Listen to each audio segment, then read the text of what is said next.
All right, guys, welcome back. Look, I got a new set. It looks a little different, I know. Let me give you a quick rundown so you don't feel a little left out. We still got the tapestry here. And then you're going to look over here and we got a good vibes light. I'm not going to turn it on because it's a little blurry and you can't really see the good vibes if I turn it on. But the good vibes are there. Then my boy right there, that's Rex. He is a succulent plant holder dinosaur. All right, enough about me, enough about my room and stuff.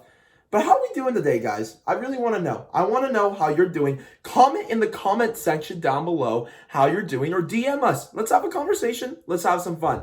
Thank you for coming back again because, hey, this is our show. All right, I kind of wanted to talk about something. I want to talk about typecasting. Does everyone know what typecasting is? Typecasting is essentially when someone looks at you and you look a certain way. Like, I look like I could be a school bully, maybe a frat boy if I needed to in a movie, that type of thing. You kind of understand what I'm saying by that. And I'm having this conflict with myself, and maybe you've been through this conflict, and I just kind of wanted to talk it out with you guys, just so I can, I have this conflict between internally Tristan and externally Tristan, because I get typecasted again as like the frat boy, the bully, and then I ask myself, am I a frat boy? No. But externally everyone sees me as that. Internally I'm like, no. So it's just a lot. That's just a lot for me to handle right now. If you're having the same battle, comment down below. I keep saying comment down below because I want to hear from you guys. I wanted to talk about something today. Graduation, okay? I know what you're already saying. Tristan, like, why are you talking about graduation in August? But honestly, the American Academy of Dramatic Arts, where I go to school, the class of 2020 just graduated. Congratulations! Claps for you. Claps for you. And graduation is just an interesting thing now, especially over Zoom. I don't know. It's just really interesting.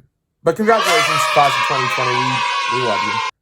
All right, guys, as promised, we have another organization of the week. I'm very excited for this one. Drum roll, please. It is the Trees for the Future organization. And so basically, let me give you the rundown. They're planting trees all around the world, but they're not just doing that. Their main goal is actually they've built this 4-year schooling program for farmers to revitalize their land. So the best part about this organization to me is that they're fundamentally changing the way we're viewing the future in a more environmental way, which is so amazing. And I really want everyone to go check them out, maybe donate. Really dear to my heart too, because fun fact, I do have a family farm in Nicaragua. My grandma was born there. So hey, that's another random fun fact for Tristan, and they're doing a lot in Nicaragua as well. So guys, please go and just check them out at the very least. Go give them a follow. I think you know what I'm going to say. Josh, roll that intro. I sang again, but it's okay. Roll the intro. Roll it. I'm out. Hey guys, welcome back. Thank you for staying with us here at STL. And now what you've been waiting for, our special guest, Damian Alonso. He just starred in Banging Laney, an Amazon film that just recently came out, and we're going to be talking about that. He has a couple new projects coming back. He talks about his marine family and living in Hawaii, Texas, California. Guys, there's a lot to unpack in this episode, and I'm very excited for you guys to see what he's all about. So Josh, let's have some fun and let's introduce the world to Damian Alonso. Okay, not the world, but let's introduce STL to Damian Alonso. Maybe you're just confused, yeah? With college and graduating, you got a lot on your plate right now, yeah? Yeah, maybe.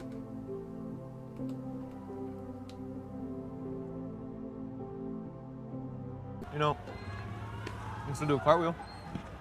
So can I. No way. Yes way, PE. Okay, prove it then. You prove it. You first? I just ate. So did I. You ready?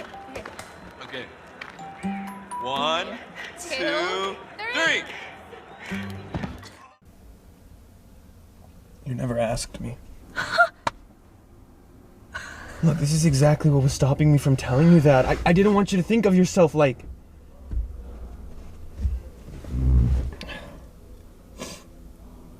A few weeks ago, Eric and I went shooting out in the desert, and I noticed this anthill. And I saw how strong and organized they were. Okay, guys, we have Damian in the house today. Damian Alonso, how are you doing, man? I'm doing good, man. In quarantine, I'm doing good. Hey, there we go. Welcome to The Sky's the Limit. I'm Dude, so I glad love to it. have you. Yeah, thank you. Hey, thank you, man. All right, you know what? Let's just get into it. Obviously, you just saw everyone. He's an amazing actor. You saw the reel. He very, very talented. Thank you. And speaking of talented, speaking of productive, speaking of it all, you just got or a movie just got released, Banging Laney. Yeah. Did I say it right? Yeah, Banging Laney. Hey, that is so cool. And Damian actually plays the sexy, hot love interest. I see him. Look at him. He's a cutie pie. He's a cutie pie. And Jordan Weiser, right? Yeah. Can you just tell us what the whole thing is about, the show, the premise? Yeah. So basically, Banging Lady is it's an independent film, produced, directed, and written, and starring Allison Powell. She's amazing. I love her. But Awesome. the film basically follows Lainey Burrows, who is this girl who all throughout her life in school, she has just been focused on like her grades and getting into a good college and just, a lot of stuff that high schoolers focus on that are like really trying to set up a good life for themselves. And she realizes that when she gets to her senior year, that she's like in love with this boy, like Jordan Weiser. He's not like a dick and he's not like, a dork, but he's just kind of somewhere in the middle. And she likes that. And she kind of warps her feelings into like a scientific experiment. She does the whole scientific procedure, like hypothesis, like the other steps of science. She like journals it. And that's basically the premise of the movie, is her dating this boy through a scientific experiment. And that's where it goes from there. Yeah. Hey, wow. Okay.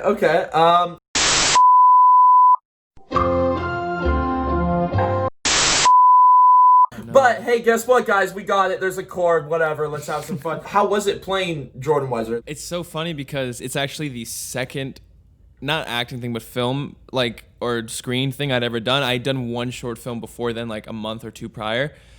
Awesome. And I learned a lot. I think the one thing I learned most on that set was how to be an actor on a set, and kind of become that month of what I shot, like that month of filming for me was a lot of that was like my first on-camera acting class. And I really appreciate the film for that. Like I when the film came out, I DM'd Allison. I was like, hey, thank you so much. Like, I want you to know that being on that set really changed my life. Like, it not in a sense of it turned my world around, but if I didn't do that film, I don't think I would have pursued screen acting after then. Wow. Yeah. That's amazing. Yeah. Did you feel like was it overwhelming when you first got to set and you were like, oh my God, this is it? Like, what? Yeah. How was that? It was I felt excited. It's like that feeling of when you have a field trip, at school the next day, and you kind of stay up all night and you're like, oh God, I gotta go to sleep. But then you can't because you're so excited, and then you end up waking super early and the Fresh Prince is on Nickelodeon or something. But yeah, it was very nerve-wracking. Yeah. When I got on set, though, I remember I was so awkward because I had to meet with the costume designer first, and he was dope, amazing guy. I think Luis was his name. But then I had to meet with the director, and I couldn't find her, and I was kind of too afraid to ask. It was very much like amateur hour. And so I just sat down on the living room, because we were filming in a house. And so I just sat down on a couch and I waited, fully costumed for someone to tell me something. And eventually George Whitaker, who plays Steven in the movie, he came up to me and he started talking to me and socializing. And I love George. He's a sweetheart. But then after that, I started talking to Allison and started trying to build chemistry between me and her. But yeah, it was a very scary but easing experience. That's so awesome. That's awesome that could do that for you and Yeah. that you're going to continue that because Yeah. honestly, I can't wait to see the movie. But like even in the trailers, I'm like, Damian, let's go. I was Yeah. like, that's not Damian, that's Jordan right there. Yeah. And I was like, I can't wait to see where your career goes from here. Yeah. And I mean, I guess transitioning, you have a new project coming up, Dirt City, Yeah, right? yeah. Can you explain what that is? So Dirt City is another independent film that is by a really good friend of mine, Mark Martinez. I worked with him on a short film right after Laney. So after Laney, I did a short film with him called Scarab, which is based on the DC Comics property Blue Beetle, who's like he's my all-time favorite superhero. He's based in El Paso, which is my hometown. And we filmed a short film, which is kind of like the day of Jaime getting his powers, or like before they activate. And it was a great experience, and I love working with Mark. I became a fan of his through another short that I saw of his in a theater called Cut. I have nothing but praise for him. So Yeah. I remember working on Scarab, and everyone that was working on there was like whispers of like, yeah, like Mark has this script like called Dirt City, and it's like a really good script. Like you should read it. And I wanted to read it. I brought it up to Mark, and I knew that I couldn't play none of the roles in the film because at the time all the only role that was around my age was like my character's daughter, because originally my character was like 40 years old. And I was like, so I knew that it wasn't the role for me, but if it's a great script, I want to read it. Eventually time went on, and Mark had rewrote the script so that the character was around my age and I could play the role. No way. Yeah, and I was amazed, and I love Mark, and I loved the film. It's about a young down and out boxer who kind of gets into financial trouble with some people in El Paso that he shouldn't be getting involved with, and the film kind of takes off from there. But yeah. Oh, okay. Yeah. So when is that supposed to come out? That's coming out later this year. Or have you started filming? Yeah, that one? we wrapped last summer, around this time last summer, and the film's coming out awesome. later this year via. I think they really wanted to have like a physical premiere, but I think we're gonna have to do an online premiere now, which is still dope. I'm so excited to see it. Yeah. And everyone on that. Yeah, great. I can't wait for that comes out. Everyone get ready for Dirt City. Damian's gonna take you by surprise. And what was his name? Marcus? Mark Martinez. Mark Martinez. Yeah. Hello, Mark. You seem like an amazing guy. That's great. We keep talking about acting. When did you start? Like, when did you know you wanted to be an actor? And I guess Screen kind of was the banging Laney in a way. But when were you like? Because I feel like we all like as artists we have that like little like this was it like for me. But like, what was your like? I want to do this. It's so funny like, that you type say of that, moment? because whenever like someone asks, because obviously like as actors we get that question a lot, like what's your why? Why? When did you want to know? Yeah. And I think it's never like a moment. I think my whole life I wanted to do something that was to entertain people, and I didn't really understand what like this energy was. But I remember like in elementary school, I was a part of the Boys and Girls Club. I don't know if you know. Do you know? Yeah, of course. Yeah, amazing. Of course. Come on. And at the Boys and Girls Club, I would gather the entire like place, like every kid, every person, and I would make them watch me and like my two friends who I don't even remember their names. I think one of them was like Isaiah, and we would put on like an improv show. Basically, it was like us pretending to be superheroes. So it was like basically like making everyone watch us play pretend for like 45 minutes. Oh, there we go. Yeah. And we would do that, and I think that's where like I really understood like, oh, this is like it. Like this is what I want to do forever. And I had done theater before Banging Laney, which is when I also learned like the difference between stage and screen acting. But I love an audience and I love a set. So Oh, that's awesome. I feel those stories are always the best. Like you didn't really know what it was gonna turn out. I didn't know what be it was at first. God, we love those. What have you been doing during this quarantine, or what? Like, how do you? I always like to ask my like guests that are on here, like, what have you learned during quarantine? Where have you been creating? Are you kind of taking it easy? Because I feel like this whole quarantine thing, there's so many different ways to do it. And obviously there's phases to this quarantine where like the beginning is like you go through a lot of ups and downs, a lot of creative things. Like what have you taken, maybe learned from quarantine? What have you made during quarantine? If you haven't made anything, what have lived during quarantine? You know what I mean? That makes sense? Yeah, I definitely agree with that phases thing, because it's felt like this period in quarantine has been chopped up into like chapters. I was just thinking about how when quarantine first started, I was not into gaming at all. Like I hadn't touched a video game console since I was like 12. For sure. And I was like, you know what? Like I have nothing else to do. Like video games are fun. Like let me get a console. Every like phase in quarantine has been like sectioned off by what game like I'm playing then. Like when quarantine first started, I played a little bit of Arkham Knight, and my girlfriend was playing a lot of like Sims and like Doctor Hospital games. Okay. And now we're like almost done with Arkham Knight. We're like trying to do like every little detail, and it's literally we're just juicing this console as if like if we finish Arkham Knight, the quarantine will be over. Like that's essentially how, how we're treating it. But I think I've learned a lot about friendship, which is corny to say, but like appreciate your friends and choose your friends like closely. Another thing I've learned is that everyone's going through this. Like everyone is a human being. You can't get stressed out when it's like, like you can't get, unmotivated or whatever, like you can during quarantine. You just got to remember that like everyone's going through this, and to set little goals for yourself throughout the day to really keep yourself going. And I've kind of been transitioning into more adulting because I've graduated from college and now I'm like transitioning to just the abyss of nothing. I think I've matured a lot during quarantine, if anything. Yeah, definitely. Mm-hmm. Yeah, I feel like I shout out Mr. Hart right now. I'm going to do a little Mr. Hart quote. He's a music teacher at the American Academy.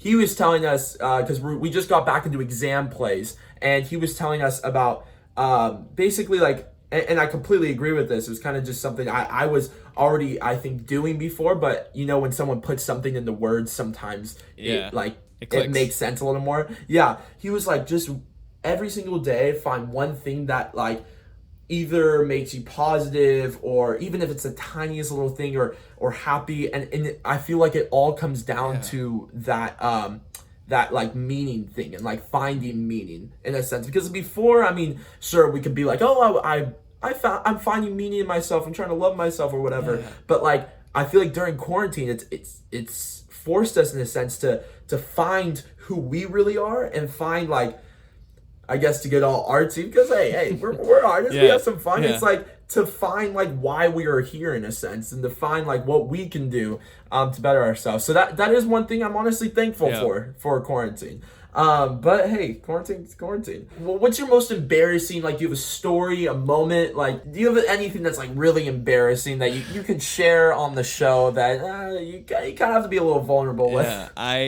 You know what, I everyone knows this story, but the more I like to tell it because I think it kind of helps me get over it. When I was like, when I was in El Paso once visiting family for Christmas. At the time I lived in, I think I might have lived in California. I'm not sure, but I was in El Paso visiting, and I was maybe like 6 or 7, maybe older. It would suck if I was older. My mom's probably gonna text me and like correct me on this, but I was at Denny's with my mom and her friends, and I was a fat kid. Like I was a super, like, I was an overweight kid, and I would eat everything. And so my mom, she would let me like order the kids meal and then like whatever like anybody else had. So I finished my kids meal, which was the time when Denny's had those dino nuggets, and I finished my dino nuggets, and I went to my mom's plate and she had some shrimp. I was like, that shrimp looks bomb. So I started copping some shrimp. I'm down in this shrimp. I'm enjoying my life. I like undo my pants. I'm chilling. Oh, there we go. I'm wearing my Michael Jordan like outfit. It's like a Michael Jordan jersey, matching shorts, some Jordans. Like I am looking good and feeling good.